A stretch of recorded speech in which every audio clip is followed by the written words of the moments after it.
The dusty sun of the frontier afternoon burned down upon the small town of Red Hollow, a place known more for its cruelty than its kindness. The wooden planks of the auction block creaked under the weight of a trembling young woman in a torn white gown. Her wrists were bound in iron chains, her veil stained with dirt and tears. She had once been a bride, full of hope and laughter, but now she was nothing more than merchandise, paraded before men who had no intention of honoring her soul.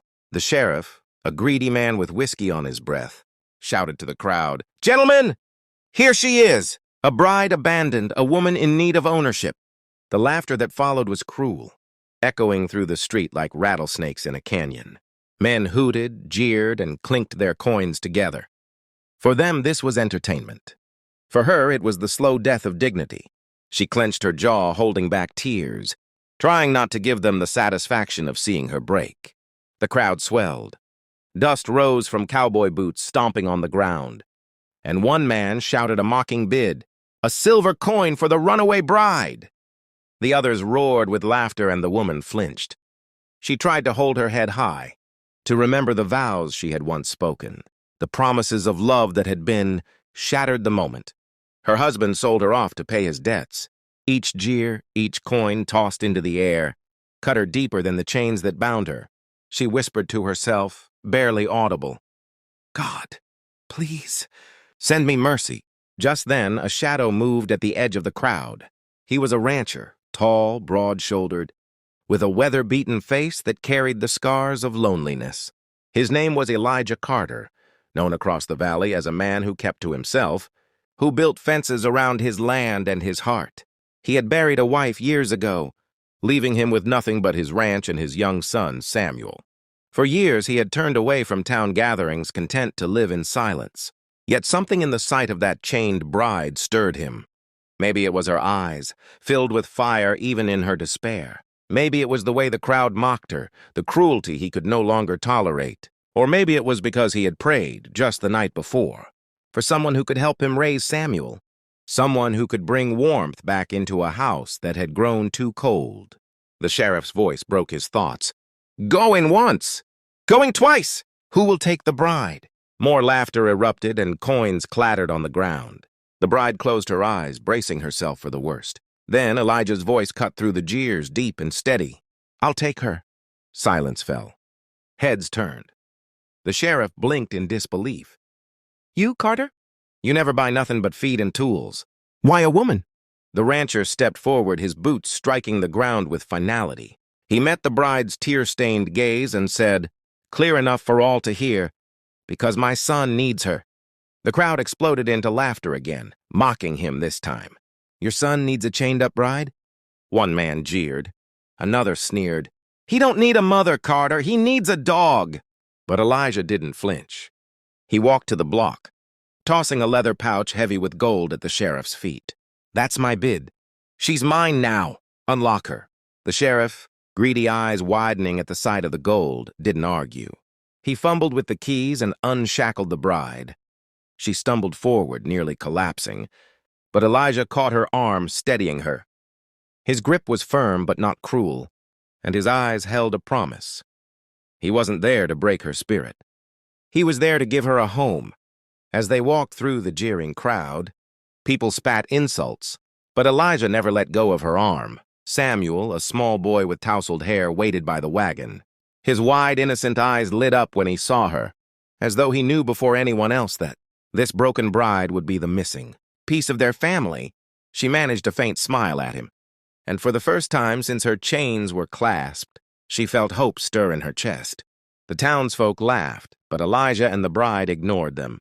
For in that moment, destiny had begun to weave a story far greater than mockery. It was a story of healing, of redemption, and of a love that would rise from the ashes of pain. The road from Red Hollow to Elijah, Carter's ranch, stretched across miles of barren desert and rolling hills. Yet for the bride, whose name was Clara, it felt like a journey between two worlds. In town, she had been nothing more than property, a spectacle for men's laughter. But as the wagon wheels rattled over the dusty trail, and Samuel leaned against her arm with the trust only a child could give, Clara felt the faintest stirrings of belonging. She studied Elijah as he guided the horses.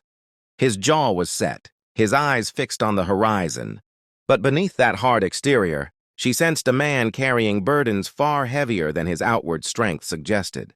He had not spoken much since claiming her, but when their eyes met briefly, there was no mockery, no cruelty, only resolve. When they arrived, the ranch stood tall against the backdrop of crimson hills. It was simple, weathered by years of wind and storm, but it breathed of honest work and survival. Clara stepped down from the wagon, her gown still torn, her wrists bruised from the chains. Yet Samuel's small hand in hers made her forget her pain for a moment. "Is this really my home now?" she asked softly, uncertain. Elijah glanced at her, then nodded. "If you want it to be." Those words struck her heart. No man had ever given her a choice before.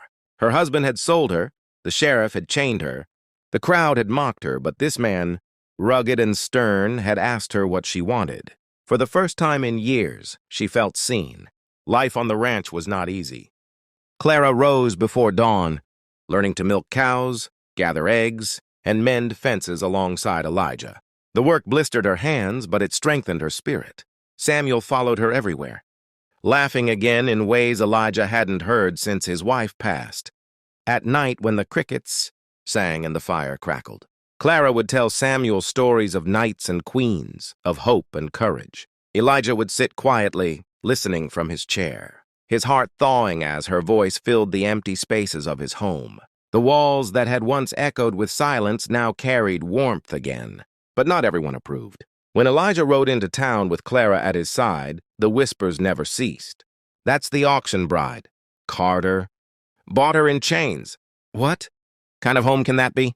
Yet Elijah never faltered. To each insult he offered only silence, and to each sneer he held his head higher. He wasn't a man of words. He was a man of deeds. And his deeds were simple. He gave Clara respect, he gave her freedom, and he gave her a place beside his son. In return, Clara gave him something he hadn't known he needed: companionship, laughter, and the spark of hope. One evening, as the sun set over the hills, Samuel tugged at Clara's sleeve. "Do you love my pa?" he asked innocently. Clara froze, her heart racing. She looked at Elijah, who stood repairing a fence post nearby, his back turned, but his ears no doubt listening. She knelt to Samuel's level and whispered, "I think I could, if he'll let me." Samuel beamed and ran to his father, shouting, "She loves you, Pa!" Elijah paused, his hands tightening on the post, before he turned slowly, his eyes locking with Clara's. In that gaze, unspoken truths passed between them, the pain of their pasts, the weight of their scars, and the possibility of a future built together.